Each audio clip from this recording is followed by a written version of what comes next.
Maawaing Jesus ko, lingapin mo ng mahabaging mong mga mata ang kaluluwa ni Pablo. Kaawaan at patawarin ang kaluluwa ni Pablo.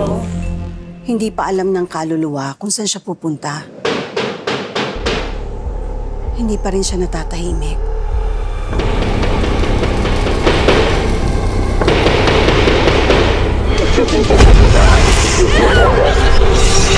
Andito siya ngayon? Kasama natin?